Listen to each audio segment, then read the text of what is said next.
Good afternoon, all the audience and respected speakers, as well as the delegates of Kolhapur Auction Gynae Society. And on behalf of Lison, with association with Kolhapur Auction Gynae Society, we welcome you all for this session. Today's session is specifically dedicated for the molecule that is carbetocin, which is a very recent introduction for as a uterotonic, and it is the most efficient uterotonic, and which was I would like to invite Dr. Josna madam to introduce our speaker today, Dr. Giri Jawad. So madam, please, over to you.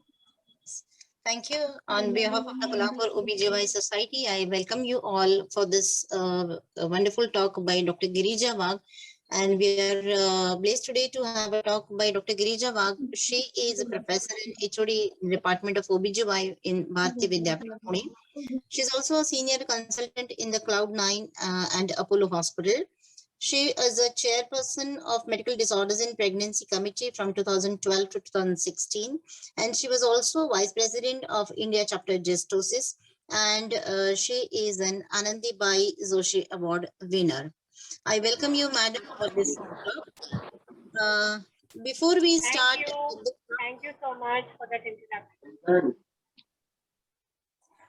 Before we start with your talk, we are having a small case presentation by Dr. Mitali Nehte, who is a secondary DNB student at the Government Medical College, Kolhapur, that is Chhatrapati Premila Raje Medical College, Kolhapur. So, over to Dr. Mitali for the case presentation. Good evening, everyone. Myself, Dr. Mitali Nehte, junior resident, Government Medical College, Kolhapur. Today, I'll be presenting a case of antepartum hemorrhage with emergency LSCS, which was complicated by otonic PPH. This case was taken in a pre-COVID era. My patient, Mrs. XYZ, 25 years old, married since 5 years, gravida to para1 live 1, with 37 weeks of gestation, with a previous LSCS, with low-lying placenta, came with complaints of bleeding per vaginum since 2 hours. Patient was all right when she developed bleeding per vaginum, which was sudden in onset. There was soakage of garment and complete soakage of one pad, and patient was brought by her relatives to CPR hospital. There was no associated pain in abdomen, palpitations, fainting, blurring of vision, headache, vomiting, epigastric pain suggestive of preeclampsia, or there was no history of trauma.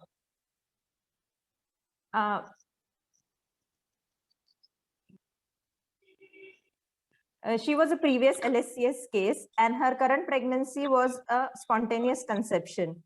Her antenatal period was uneventful. With no prior episodes of bleeding during any trimester.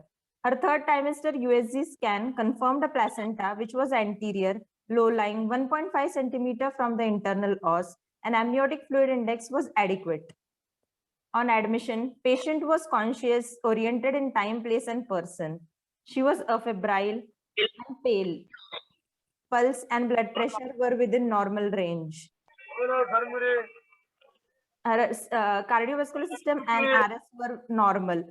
Perabdominally, uterus corresponded to 36 weeks of gestation with a longitudinal cephalic presentation, and vertex was floating. Fetal heart rate was 132 beats per minute, and the uterus was relaxed. Liquor was adequate.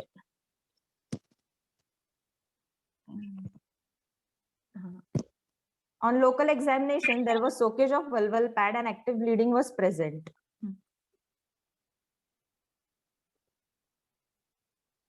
Investigations on admission suggested a HB of 8 gram%. Her coagulation profile, liver function test, and renal function test were within normal limit. Blood was sent for grouping and cross-matching.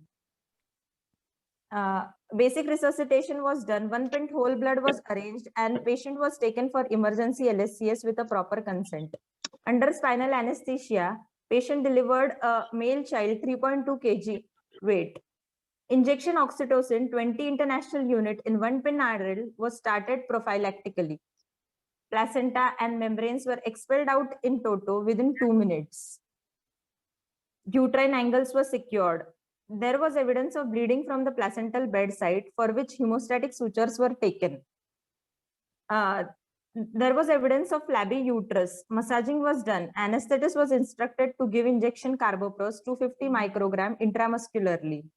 The uterus was still relaxed and injection oxytocin 20 international unit in 1 pentarel. A second drip was started. Tablet misoprostol 800 microgram was given sublingually. Uterus was still flabby and B-Lynch hemostatic sutures with catgut number 1 were taken and bilateral uterine arteries were ligated. The uterus was closed in double layers with a continuous interlocking sutures with Vicryl number 1. After some time, the uterus started contracting and there was reduction in the bleeding. Hemostasis was obtained. Mobs, instruments, and needle count was done, checked and confirmed. Abdomen was closed in layers. The total blood loss estimated was 2 liters approximately. Total blood transfused was 3 pint whole blood and 2 pint FFP, and her urine output was 200 cc. Post-operatively, patient was shifted to ward. A 3rd pint of whole blood was started. She was monitored continuously for a period of 24 hours. Patient had a steady recovery in her post-op period and she was discharged on post-op day 8 after suture removal with a stable condition.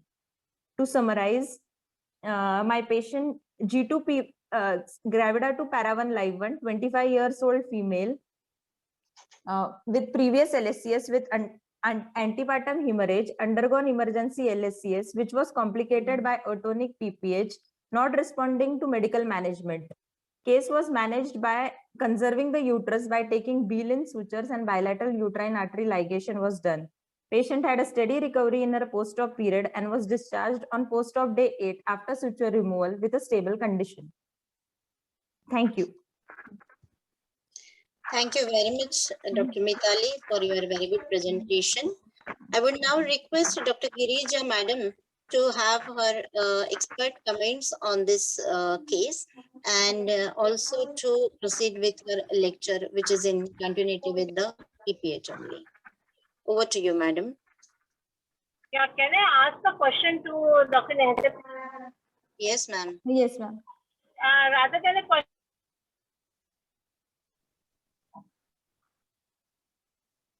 suggestion. When you were talking about the chemogram, you should always also look at the PCV in that patient. The PCV which comes from the CV. Because if it is an antepartum hemorrhage, and if you find that the PCV is high, you must also start. This can be, hypertensive disorder, justice-like presentation. Because suddenly, especially in your hospital, you must be having emergency patients coming to you. So this would matter. We always look at the hemoglobin, we look at and we look at the DLT. But we should also look at the PCV, which can then tell us whether it is a dilutional anemia or whether there is any hemoconcentration. So that can help us quickly, in simple measures to identify. Of course, you get a FSP. Secondly, you mentioned that the placenta was delivered in 2 minutes after the baby was delivered. So how was this placenta delivered at the time of C-section? Because where was the placental site from which she was bleeding? Which was the placental site from which she was bleeding? The placenta was low-lying, ma'am, and we have given injection oxytocin prophylactically, 20 international unit. After that, placenta was delivered spontaneously within a span of 2 minutes, along with all the membranes. Achha. So she was bleeding from the lower segment. No, there was atonic PPH followed by after the placental delivery. Yeah, because you said that there was a placental site bleeding. There was placental site bleeding for atonic PPH, the bleeding will be from the placental site only. Yes. So maybe we should always take some prophylactic measures in such situations, like doing an uterine artery ligation. Yes, ma'am. Sometimes it's done even before doing taking an incision or immediately after taking an incision, after the delivery of the baby, or maybe passing the tube, the balloon. We can put in a balloon there. Intrauterine tamponade balloon, and then many people, like there are a lot of experiences now in our own state where people have used it. Nice case presentation. Okay, thank you, ma'am. And just recent thing, Dr. Josna, which I have started doing after a lot of observation in the atonic PPH post C-section in our own facility, is that, we should not try to deliver the placenta by manual removal at the time of C-section. Yes. We must wait. You must you can put your hand inside or maybe for abdominally, do a good uterine massage. And then Yes. the placenta will deliver. Phenomenal reduction in blood loss has been found. Because Yes. otherwise, when you do a manual removal, that oxytocin may not have worked till that time. And unnecessarily, then patient is requiring blood transfusion. Yes. That is one thing that we can start practicing wherein, and my observation has been that corneal end, one corneal end is still lax, still atonic. So if you just gently massage it, then the uterine tone comes and then the placenta comes. Takes about 5 to 6 minutes, but doesn't matter. So that much time, you can give rather than having sudden gush of bleeding with the placenta. And then at the same time, examine the placenta. Same place. Yes. Because I have had 1 or 2 patients referred post C-section with retained placenta. So placenta goes inside the patient. A large amount of placenta retained inside.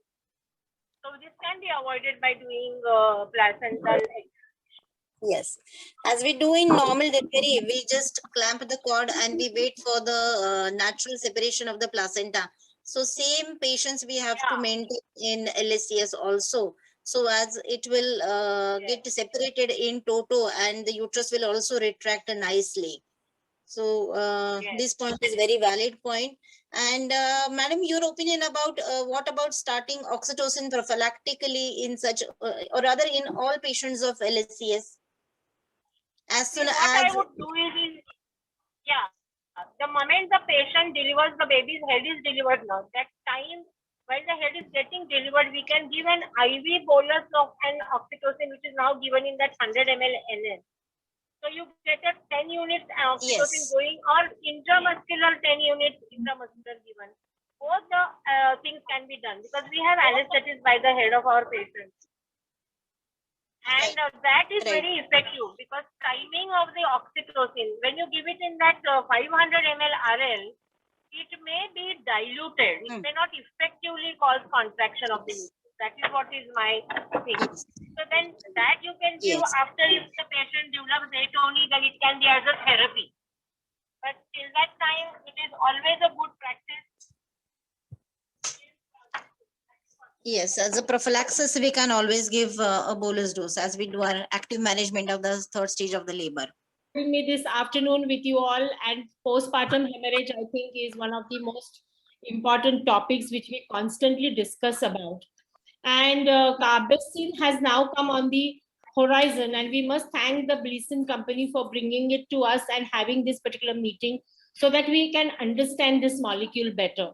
And this is me. Thank you for introducing me so kindly and having me with you this evening.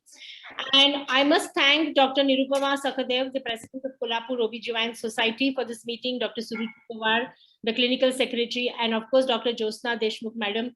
I'm sure as a teacher, she must be experiencing maximum amount of postpartum hemorrhages in your city. And I miss meeting my DT, whom I follow, Mahalakshmi of Kolhapur, and with prayers to her for safety for all of us, I begin my talk.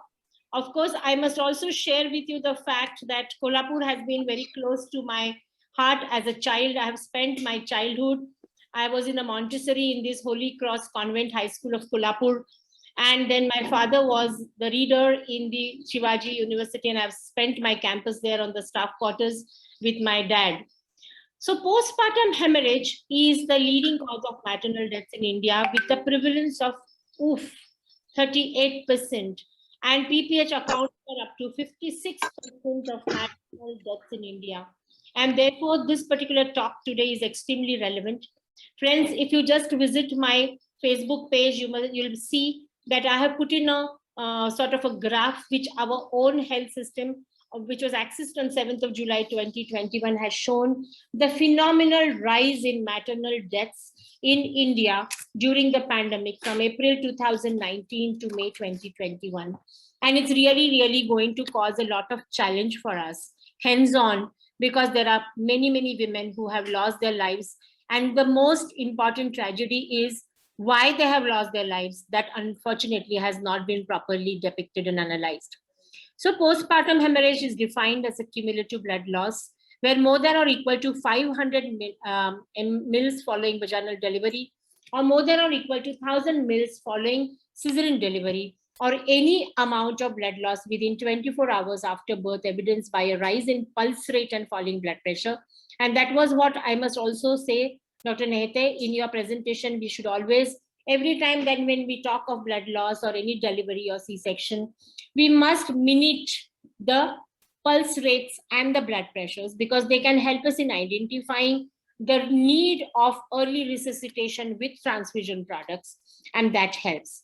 Now, primary PPH is the one which occurs in the first 24 hours of delivery, and secondary PPH in the 24 hours to 12 weeks after delivery.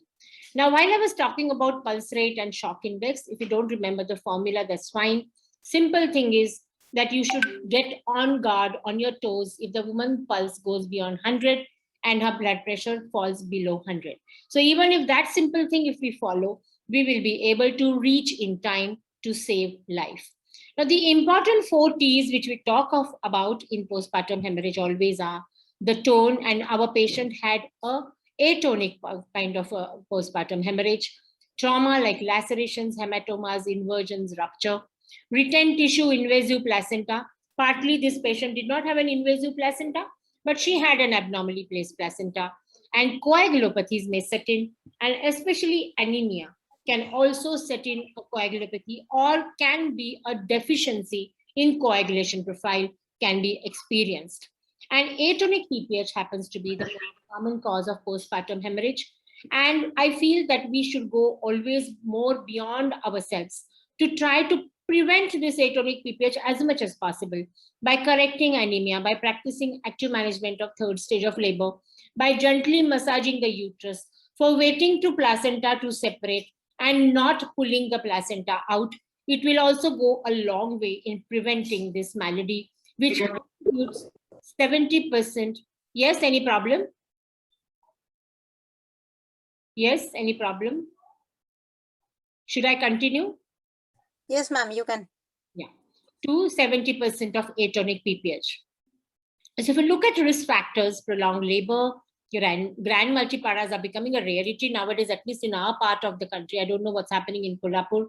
You may still be having people coming from the tribal areas. Augmented or precipitated labor, history of PPH, over-distended uterus such as macrosomia, twins and polyhydramnios, and multifetal pregnancies becoming commoner in our country. Operative deliveries and chorioamnionitis. But I would also want to add here patients who are having any kind of dystosis feature, because especially infertility treatment, women with GDM, obesity, these are the ones also who are at risk of developing atonic postpartum hemorrhage. Now, World Health Organization recommends active management of 3rd stage of labor for prevention of postpartum hemorrhage. And while I was talking to you about the graph that I mentioned, I must also say and tell you that yes, bleeding, deaths due to PPH have been now controlled in our country. I think this is because of proactive awareness, action, drills, and repeated understanding about this disorder. And this AMTSL includes bimanual uterine massage, simultaneous uterotonic agent administration, and prophylactic administration of uterogenic agents is identified as the most important component of active management of 3rd stage of labor. And it reduces the incidence of postpartum hemorrhage nearly by 50%. And controlled contraction would be applied only if it is necessary. Wait for the uterus to contract. Don't worry, the placenta would not get entrapped, because now we are using oxytocin, where such a possibility is much less. Now, cesarean deliveries have become an epidemic in India, a record 300% jump in the last decade. And cesarean birth rate in India has crossed WHO threshold of 15%, says study. And experts blame unregulated market and increasing trend of women opting for it. And the incidence of PPH are higher in cesarean deliveries, about 6 to 7% than in vaginal deliveries, which is found to be much less. And PPH after cesarean deliveries is more likely to happen as compared to vaginal deliveries. Approximately 36% of C-sections deliveries are complicated by PPH, and therefore it is common practice to give a uterotonic drug following delivery of the neonate during C-section. Timing of administering this uterotonic drug is very important. How you are going to deliver the placenta after that also is extremely important. There's no need to hasten delivering that placenta. We can always use that time to hold the placental, the uterine edges, to hold the bleeders, and that can help us in reducing much number of blood loss. The international consensus statement on the use of uterotonic agents during C-section was presented in 2019, and it said that oxytocin, carbetocin are recommended for routine administration immediately after delivery of the fetus during C-section to prevent postpartum hemorrhage. And these agents are very essential during C-section and in the third stage of labor vaginal delivery to diminish the risk of PPH and to improve maternal safety. Now, what are the various uterotonic drugs? Oxytocin and carbetocin are similar, absolutely similar to the posterior pituitary hormone oxytocin, which is released in a natural situation. Ergot alkaloids are ergometrin and methyl ergometrin, and prostaglandins and their analogs such as prostaglandin E2, misoprostol, and carboprost are the ones which are commonly used for this purpose. Now, ergometrin and methyl ergometrin has shown in the limelight for nearly about 40 to 50 years, but unfortunately in the today's era, there are a lot of complications associated by the administration of these drugs, especially in a woman who is delivering. And therefore, the first drug of choice always remains to be an oxytocin or a prostaglandin. And the second line would be, if prostaglandin, sometimes, you may have a patient, like we also work in a tertiary care center. We would have a patient with dengue, with hypertension, with thrombocytopenia coming to us, where intramuscular prostaglandin would not be very safely administrable. In that situation, we do give sometimes, something which is similar to oxytocin ergometrin combination diluted and given intravenously to effectively cause uterine contractions. So oxytocin, however, is considered as the gold standard of treatment for the prevention of postpartum hemorrhage. But the problem with an oxytocin is that it is having a very, very short half-life of 4 to 10 minutes. It's a short-acting drug with a duration of action of 15 to 20 minutes. And it must be administered as a continuous intravenous infusion to attain sustained uterotonic activity throughout the surgical procedure and immediate postpartum period. And oxytocin is used for inducing or augmenting labor, may desensitize, that's the challenge. It may desensitize the oxytocin receptors on the myometrium, thereby impairing oxytocin's post-delivery effects on uterine contractility. So variation in the dose, like international bodies and trials have recommended different doses of oxytocin. Thus, there is no consistency in the dosage regimen, which results into errors in its administration, dilution issues, and timing of delivery. And oxytocin happens to be a high alert medicine by the Institute of Safe Medication Practices, wherein it's enlisted as a high alert medication, meaning minor errors can cause significant harm to patient. And especially as residents, all of us have been trained that if you have started an oxytocin drip on the mother, you have to be by the side of the patient. Because not only does it have a short half-life, it has a propensity to causing pulmonary edema if given indiscriminately, uterine hypertony if given in a wrong dose. So the need of an hour has been felt for quite some time now. And I remember 10 years back, while I was talking of prevention of postpartum hemorrhage at the time of C-section, mentioning carbetocin, even that time when it had just come on the horizon and was undergoing trials. So this is longer acting, single dose of administration, no variation in the dosage regimens, devoid of repeated administration, ease of one-time administration, superior efficacy or similar efficacy is that of oxytocin, devoid of receptor desensitization, and superior side effect profile over oxytocin. That is its USP. Now, what is carbetocin? It is a synthetic analog of human oxytocin with some structural modifications as shown in the picture. So you can appreciate here that this is the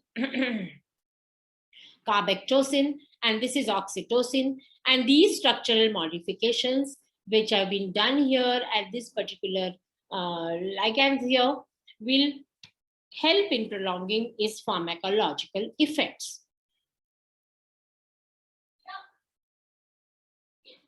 And this has been added to the WHO essential medicines list of uterotonics for the prevention of excessive bleeding after childbirth. And that is something which is extremely important for us to understand.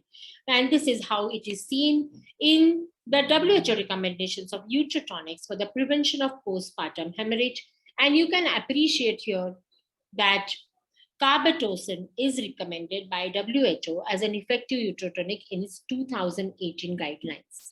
And you can see oxytocin is referred as recommendation 1, followed by carbetocin, misoprostol, then ergometrin and methyl ergometrin. And it's also saying that the use of oxytocin is recommended for the prevention of PPH, 10 units intramuscular and intravenously. I hope, Dr. Josna, this is the answer to your question that I said is recommended. And use of carbetocin, 100 micrograms IM or IV is recommended for the prevention of PPH for all births in context where its cost is comparable to other effective uterotonics. The use of misoprostol, either 400 micrograms or 600 micrograms per orally is recommended for the prevention of PPH for all births. And this is of use especially in those places where you cannot give IV. And sometimes in our settings also, we would be using it in those patients wherein there is a little atonic PPH, there is thrombocytopenia, or even in setting of preeclampsia. I see myself very commonly using misoprostol as an additional uterotonic to oxytocin that has primarily been given. And the use of ergometrin and methyl ergometrin, 200 micrograms IM or IV is recommended for the prevention of PPH in contexts where hypertensive disorders can be safely excluded. The tragedy today is I have heard many cases of late where methyl ergometrin was given and patient threw a convulsion. And probably the blood pressure was not measured correctly, or maybe there was atypical preeclampsia, which was missed by the clinician. And many times patients nowadays, especially in the COVID pandemic, patients are not coming planned. They are scared to come to the facility. And therefore, this important thing must have been missed. And then these kind of issues can occur. And then it's very sad. These patients have to go into the ICU. Of course, they come out well being young if they are younger, but then they would suffer a lot of morbidity for that point in time. The use of a fixed dose combination of oxytocin and ergometrin, which I mentioned as in patients of dengue, is recommended for prevention of PPH in contexts where hypertensive disorders can be safely excluded prior to its use. And injectable prostaglandins such as carboprost are not recommended for the prevention of PPH. Carbetocin is always, prostaglandins are used for therapy and not for prevention. And that is what the WHO list mentioned. And therefore, we have to be looking at this particular recommendation very, very carefully. Of course, our own local authorities also come up with these lists, and we have to update ourselves with this know-how. Now, comparing oxytocin with carbetocin, half-life of carbetocin is 40 minutes, which is 10 folds higher than oxytocin, which is 4 minutes. Duration of action is longer than IV and IM oxytocin. And it was found that the single intravenous bolus injection of carbetocin was at least as effective as 16 hours of continuous oxytocin infusion, and carbetocin needs no repeated administration. No dose variation or single dose of carbetocin is found to be effective in controlling PPH, unlike oxytocin. Carbetocin is superior over oxytocin with respect to its pharmacokinetic parameters and single dose administration. And how does it work? A postpartum hemorrhage, or PPH, is an obstetrical emergency affecting an estimated 10% of all live births. It is the most preventable cause of maternal death. The uterine arteries pump 500 to 700 milliliters per minute into the site at which the placenta is attached to the uterus. After birth, this blood could potentially flow into the uterine cavity and be lost from circulation. In most cases of vaginal delivery, however, the myometrium contracts firmly, compressing the blood vessels and thereby reducing blood flow. A cesarean delivery can increase the risk of a PPH developing due to the insufficient contraction of the uterine musculature. Carbetocin specifically targets uterine atony. Carbetocin is administered as a single intravenous injection. After injection, carbetocin is carried rapidly to its site of action, the smooth muscle cells in the uterus. Here it binds to oxytocin receptors. In this way, a signaling cascade is started. As a result, the smooth muscle cells of the myometrium start contracting regularly. This causes the leaking blood vessels in the uterus to be compressed and to constrict. The overall effect? The bleeding stops and uterine involution is furthered.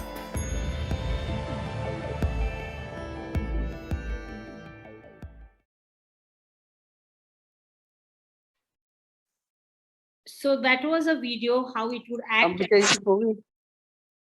cause an effective myometrial contraction. And this has been studied throughout the world in Europe, America, Asia, and Africa. And there have been clinical trials where the management of third stage of labor during vaginal delivery for prevention of PPH following cesarean delivery was done. And these clinical studies have been now published in journals which are absolutely indexed, because this was a need for a long period of time.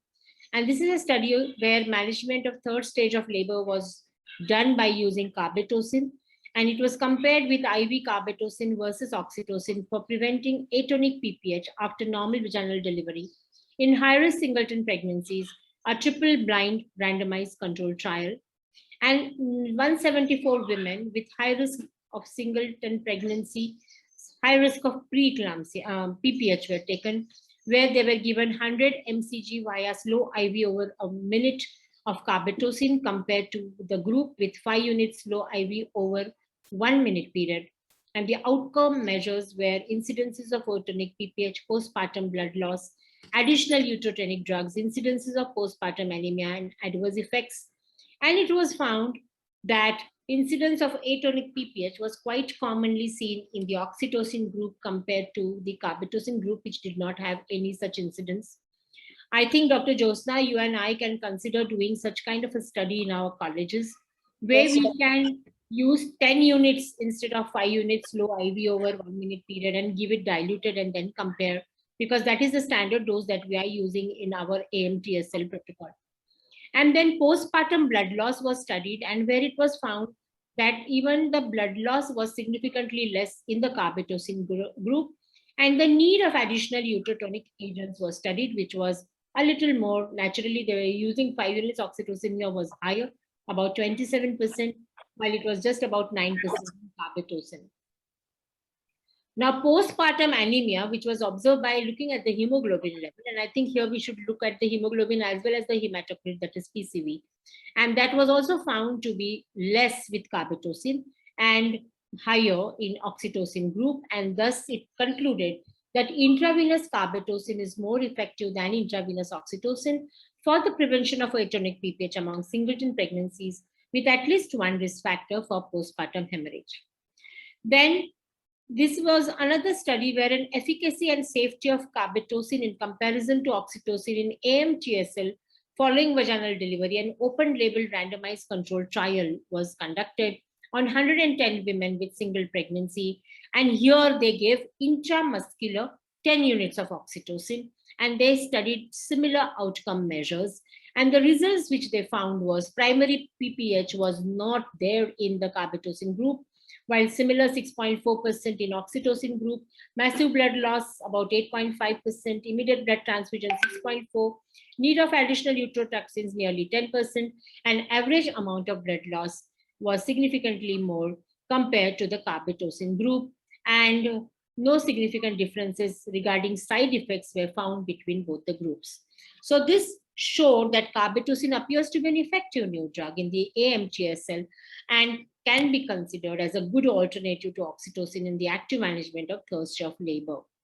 Then prevention of PPH following cesarean delivery was studied, and this was a randomized controlled trial comparing carbetocin, misoprostol, and oxytocin for the prevention of postpartum hemorrhage following an elective cesarean delivery.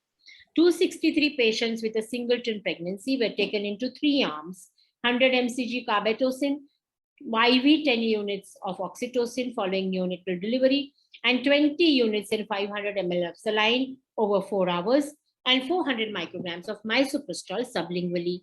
And occurrence of uterine atony necessitating additional uterotonics was the primary outcome. And the results were, in the carbetocin group, additional uterotonics were required 6% of the times compared to misoprostol, which was 22%. Oxytocin was also high. And bleeding was found to be 500 ml to 1000 ml.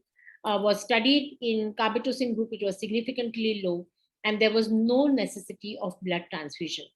No significant differences regarding side effects between all these groups were found, and whatever side effects were observed were seen in the misoprostol group. And we all are aware, usually these patients have severe hypothermia, and that can be quite terrible and very, very uncomfortable for both the patient as well as the doctor. Additional uterotonics were needed less frequently by patients treated with carbetocin, and it appears to be an attractive alternative compared to oxytocin and misoprostol for the prevention of atopic PPH following cesarean delivery. Prevention of PPH following cesarean delivery was again studied in Egypt, comparing between effect of carbetocin and oxytocin on isoflurane-induced uterine hypotonia in twin pregnancy patients undergoing C-section. Now, we all know that isoflurane would be given for patients who would be a little high-risk mothers also. And some places, this is a practice for the safety rather than giving a regional anesthesia in a twin pregnancy. Such 60 twin mothers were studied, given carbetocin 100 mcg, oxytocin 20 units in 10 ml saline, and need for additional uterotonic blood loss, requirement of blood transfusions was studied. And it was found that oxytocin required additional uterotonic drugs. Postpartum blood loss was a little more with oxytocin, and patient requiring blood transfusion was much less with carbetocin. So single dose of carbetocin appears to be more effective than oxytocin for several hours on uterine contraction, though preventing PPH in multiple pregnancy patients undergoing elective cesarean section. So now carbetocin also was studied with sublingual misoprostol plus oxytocin infusion for prevention of PPH in a randomized open trial study and published in 2013. And this was one group C, and the other group was oxytocin plus misoprostol. And all the same parameters were studied, and it was found that even comparing O plus M, carbetocin was found to be quite effective. Shivering and fever were significantly higher with misoprostol plus oxytocin, and there were no significant differences regarding other side effects, and carbetocin proved to be superior even over the combination of oxytocin and misoprostol. Then oxytocin plus ergometrin has been studied in 200 women who were scheduled for elective C-section, where oxytocin plus 0.2 milligrams of ergometrin was administered to these patients, and carbetocin needed less add-on uterotonics compared to oxytocin plus ergometrin, and had less atonic PPH in comparison to the combination. So it's found to be more potent, long-acting oxytocin with less need for other additional uterotonic drugs and less occurrence of uterine atony. Compared head-on-head to methyl ergometrin, also was found to be effective in reducing the postpartum loss. So most of us have always, sort of sworn by methyl ergometrin, but compared to methyl ergometrin also, carbetocin has been found to be effective and therefore a preferable drug in the reduction of PPH and more safely in side effects of drugs than methyl ergometrin maleate. So what does the Cochrane collaboration say in use of carbetocin for prevention of PPH in this review article published in 2012? For women who undergo C-section, carbetocin resulted in a statistically significant reduction in the need for therapeutic uterotonics compared to oxytocin, is associated with less blood loss in the prevention of PPH for women who have vaginal deliveries, and is associated with significantly fewer adverse effects. And carbetocin versus oxytocin after cesarean section, similar efficacy but reduced pain perception in women with high risk of postpartum hemorrhage was observed. And this was found in 110 women who were given 100 mcg carbetocin against 10 units IV followed by 20 units infusion of oxytocin. Post-operative pain on the day of surgery in carbetocin group was significantly lower than oxytocin and remained significant till the third day after C-section. And in the day of surgery and first day after surgery, women of carbetocin group who needed analgesic drugs were significantly lower than women of the oxytocin group. And therefore, it is efficacious and safe on the maintenance of uterine tone and on the limitation of blood losses in the peri and the post-operative period.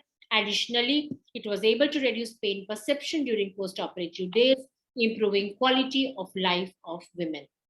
Now, utilization of carbetocin for prevention of PPH, a randomized controlled trial, were used about 104 patients comparing carbetocin with 10 units of IV infusion for 2 hours of oxytocin.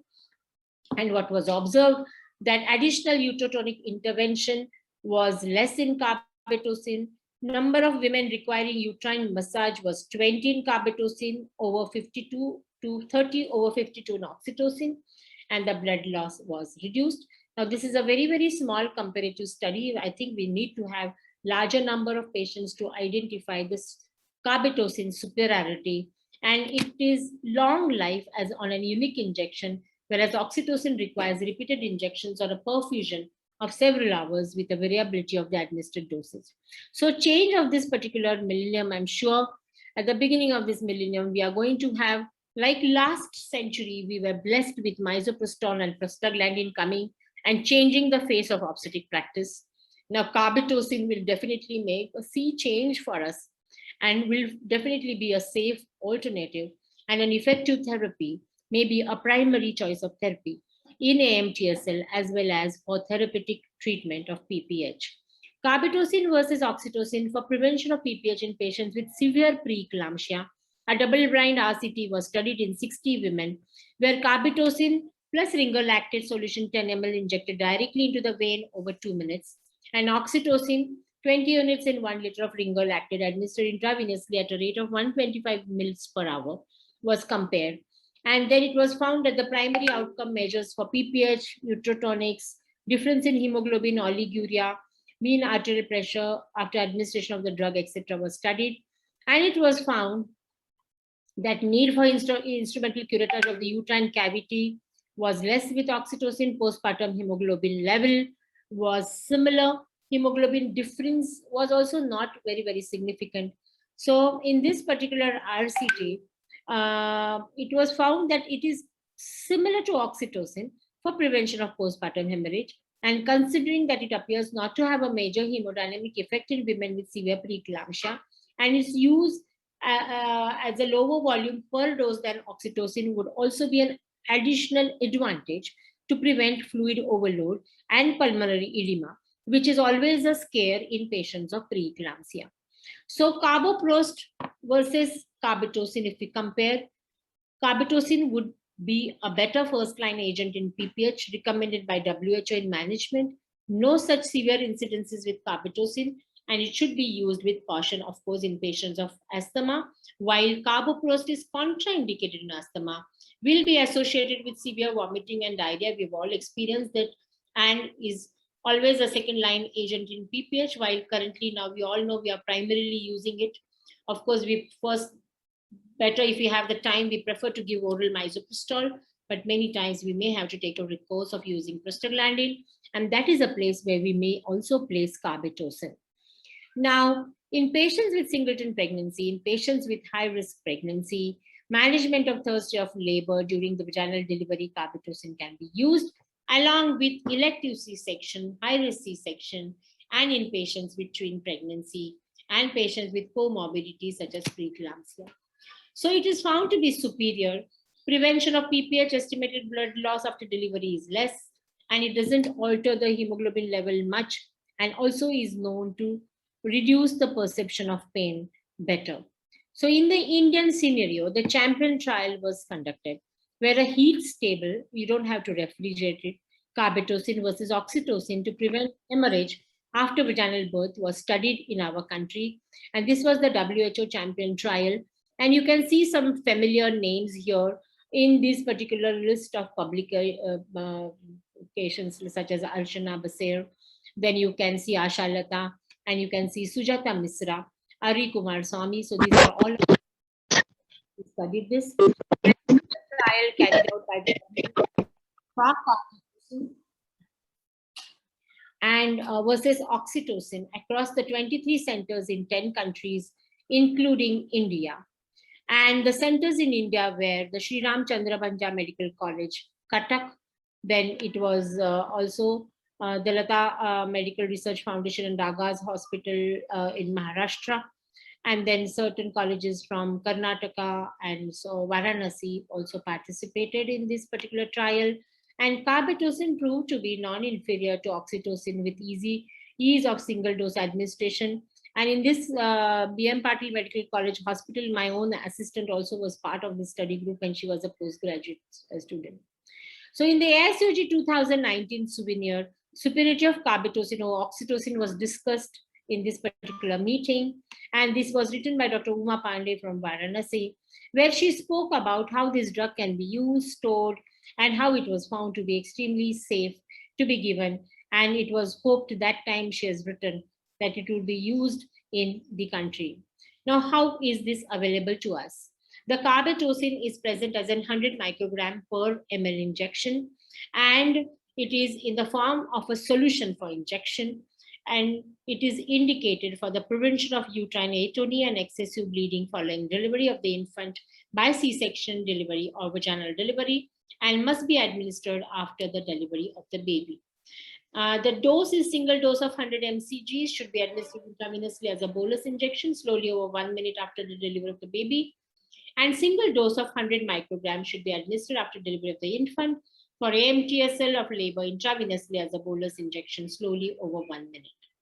So in summary, carbetocin is superior over oxytocin, prevention of PPH, blood loss after delivery, need of additional uterotonic agents, deviation in hemoglobin levels, need of blood transfusion, perception of pain, and side effect profile.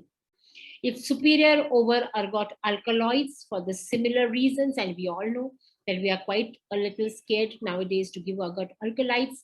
And it is also superior over prostaglandin analogs and prostaglandin, and it overcomes the drawbacks of PG analogs which we experience.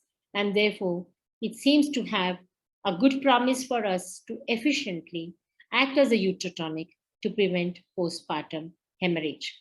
And it has now arrived in India, and I think we must get behind these Gleason people to make it available to us. At the end, I would like to say and quote Michael Jackson, the most important thing is to be true to yourself and those you love and work hard. Work like there's no tomorrow, train, strive. Really train and cultivate your talent to the highest degree. Be the best at what you do. Get to know more about your field than anybody alive. And that's why I have always tried to remember. And I think this can be our mantra for serving our women through their pregnancy and delivery, and finally serving our country. I thank you for giving me this opportunity this evening. I am Dr. Girija Wagh. Please remember my name, because the Foxy elections will be declared shortly, and I am going to contest for Vice President's post, and I am your candidate for Vice President Foxy because I represent the West Zone. Thank you so much, and thank you for giving me this time and this patient hearing. Thank you so much, madam, for your this very elaborative talk and making us familiar with this new molecule. It really looks promising, but maybe as we go on using it, many more questions will be answered. The first one is the cost effectiveness. The second one is how often can we repeat the dose? Even your study have mentioned that it didn't need to be repeated, but what is the safety or safety level, how many doses can be repeated in how much time duration. So these questions need to be answered because we are still not yet familiar with this molecule. As we go on using this, we can be more familiar with its effects and side effects, definitely. Expensive and difficult to consider for the regular MJSL. Yeah, but then I think the cost of rupees 350 is not a big deal, according to me, when we look at the PPH that would ensue after that. And secondly, refrigeration is not necessary. That is an advantage which would go in its favor. Of course, that can be a concern if it has to be, you know, we have out-of-pocket expenditures for our patients, and that can be a concern. And maybe in the public sector, if it is provided by the government, that would not be our concern whatsoever. Second thing, Josna has asked, yes, she has also answered that it's always better to use injection tranexamic acid. I agree to you, Josna, completely, because tranexamic acid, even if the mother's trial did not really weigh on the side of tranexamic acid, we have seen, and now therefore the RCOG, the ACOG, everybody, the WHO recommends, that's always a good practice to give prophylactic tranexamic acid. You can choose your own time when to give it. I normally start it at the incision of the skin, so that by the time we reach the uterus, we are able to deliver. But then, of course, it would depend on many factors. But it is found to be an effective things to control. Then carbapenem cost we have told, and 350, as I said, I don't think it's very expensive. Important carbetocin cost in India would have been rupees 4,000. We have committed government for max MRP of rupees 500. I think this is Shripad Joshi. We must thank you, Mr. Shripad, for doing this for our women and our patients and trying to reduce the cost. And I think maybe by multiple use, the cost can be still brought down further. Thank you for your efforts. Definitely, they are appreciated. Thank you, ma'am. What if, what is the side effect if we give the repeated dose? Dr. Girija. Madam, if we, for example, whenever we give oxytocin, we have seen that when we give oxytocin more than 60 to 120 international units, depending on the weight of the patient and the vehicle that we are using, there is water retention. That is our experience, because many times we give high doses of oxytocin. Similar kind of experience will be there in carbetocin if you give more dosages. I don't think the same kind of an effect will be there at the end of the second dose. But it seems to be having arbitrarily a 40 times potency than oxytocin. And that is how I'm just putting my mathematical mind to it. Of course, we will have to see it in actual experience as to what it does. Is there any contraindication at all? No contraindication for oxytocin. Even oxytocin, carbetocin, no contraindication. Only they have mentioned that in patients of asthma, you give it with caution, but that is not a contraindication. Yes, because we are totally avoiding carboprost in patients with asthma. We can always use this. And definitely not for each and every patient, but at least we can start with the high-risk pregnancies where carboprost has been contraindicated. It is a better option to use in such patients to start with. Then definitely we can shift for other normal deliveries also, and as a prophylactic, and just to take over for the routine oxytocin use, we can use carbetocin. So we need to use it more frequently to get it familiar with us. Especially when we are expecting some amount of VPH. Or, all those high-risk mothers we can definitely consider, madam. And those mothers where, giving fluid overload is a challenge. Like women of heart disease, anemia, women with preeclampsia, where now what we are doing, we are trying to give them concentrated dosage of oxytocin. Instead of that, we can consider giving carbetocin. Definitely. So that is a better option, and we can definitely start using and this. And then it takes one stress from our hands when there is a situation of PPH. So you know that it's given, it will work at least for the next 40 minutes, so that till that time you can do the rest of the stuff. Very true. Especially it's long acting time, it's very important because it takes care of the complete first hour of immediately after delivery. Yeah, and especially like places like I also have a small nursing home where sometimes I deliver patients nowadays. That's become a rarity. But in such situations, when you have less hands, at assistance, it's I think convenient to use carbetocin than oxytocin, which will be monitored. They barabar diya ki nahi, kitna ampule foda, all that kind of things. We have made so many drills ready for that. This would be convenient. Yes. There are two important things which we can place in the operation theater, at least by the bay. And actually, I have a wonderful picture in Cloud9. We have one corridor in between two theaters where we put the fridge, and we also have a microwave. It's a fluid warmer. So you keep a fluid warmer and you keep a fridge, in that particular place where you can quickly take these things for use within the theater. The minor thing, but they do really make a wonder. A lot of Because- difference, yeah. Absolutely, because if the efficacy is not there, there is no point in injecting n number of oxytocins. So, any more questions from the audience? So Priyanka is asking her, there is 2 to 8 temperature storage condition seen on ampule. So do we need to store, Priyanka, as a rule, मी तुला एक सांगू का गंमत, regular freeze मध्ये आपला एक bread box सारखा प्लास्टिकचा बक्सा असतो की नाही, त्याच्यामध्ये सगळे ड्रग्स ठेवायचे. तुमचं वॅक्सिन सुद्धा तिथे ठेवू शकता. म्हणजे फ्रीज वरती फ्रीजर असतो, खाली हे असतं, ते एकदम वरचा कप्पा नाही, मधला कप्पा, एकदम खालचा कप्पा नाही, आणि दरवाजात ठेवायचं नाही. Keep it in that second shelf. So that is the right place ideally. Ideally, you must have medical grade refrigerators, but if you can't have them, you have small fridges. Small fridge yourself, so then you can measure the temperature actually, or otherwise in the regular fridge, this is the policy. Because we have to give so many vaccines, then we have to keep many medications there, even antibiotics stored in better conditions, retain their efficacy better. So these are small practices that we can follow. I hope I answered your question. And Priyanka and everybody here, I would like you to go to the Foxy website where we have written prevention of postpartum hemorrhage and storage recommendations from Dilesh. If I can, I will just send it to Josna as a PDF so she can circulate it to all of you in the society. Yes, madam. Thank you so much. Yes. Okay, that was nice talk, Dr. Girija. Thank And you. all the best for your election.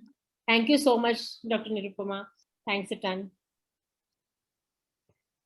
So, Josna, we can get behind Mrs. Joshi and have a study between you and me. Yes, definitely.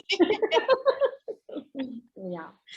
So it was a nice discussion, and just getting familiar with the new drug is a nice thing. So Yeah. we are now eager to use this We new were, drug. see, if you remember, we were very skeptical about prostaglandins, but then they became, we became using them very easy. Absolutely. It is part and Likewise, parcel of our obstetric life now. my first success story I remember as when I was just about 2 years lecturer. Post my thing, we had a patient of jaundice who had gone into PPH, and she lived just because we were giving her misoprostol. Oh, Therefore, everything works in this world. We have to just know where to place them. And because त्यावेळेला in our residency, I had not seen a single jaundice leaving and going alive home. They we was were not discussing maternal deaths with Continuous, the no, the junior resident used to have continuous massage the uterus. yeah. That was the only way out for the patients with jaundice and delivery. We have So, yeah, gone way along in this management and prevention of PPH, and definitely we need to take down this maternal mortality rate because of PPH. So yes, is there any more question remaining to be answered? No, I checked the chat box. Yes. I think it's all answered. Yeah. So I really thank you from the bottom of our heart, madam, for making us familiar with this new molecule. And I also thank Blizon Medica and the people who have worked for this webinar. I thank you so much. And I thank our president, Dr. Nirupama, also. Thank you so much. Thank you for so your much. Dr. Pritika Shetty is saying I've been dynamic. Thank you so much. I love to share whatever I know, Pritika. Thank you. Yes, definitely dynamic as you always. Thank you so much, madam. Bye-bye. Yeah. Thank you, Mr. Shripad. Thanks, Atal. Thank you, ma'am.